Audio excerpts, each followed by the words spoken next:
आप डिज्नी के फैन हैं? लिटिल मरमेड जानते हैं? लिटिल मरमेड का नया ट्रेलर देखा है? इतना सारा हंगामा क्यों हो रहा है? आपसे मिस हो गया तो डिज्नी ने ये ट्रेलर हाल ही में रिलीज किया है और सोशल मीडिया पर रिएक्शंस की बम्बार है। कुछ लोग इस बात से खफा हैं कि जो लिटिल मरमेड है वो एक ब्लैक या सियाफाम एक्टर ने उनका जो किरदार है वो अदा किया है। बेसिकली ये भी कि उसके बाल लाल नहीं है। लेकिन बहुत सारी पॉजिटिव रिएक्शन भी है, ख़ासतौर पर उन वालिदैन की तरफ से, उन पेरेंट्स की तरफ से जिन्होंने अपने बच्चों की, ख़ासतौर पर छोटी सियाफाम बच्चियों की वो वीडियोस शेयर की हैं जिसमें वो पहली दफ़ा ये ट्रेलर देख रही हैं।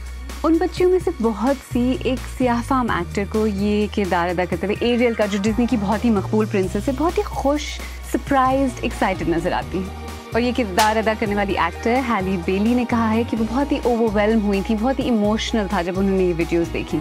आपको मिस मार्वल याद है? जब वो एक पाकिस्तानी लड़की ने प्ले किया था तो तब साउथ एशियन बच्चे काफ़ी एक्साइटेड थे। रिप्रेजेंटेशन से वाकई फ़र्क पड़ता है।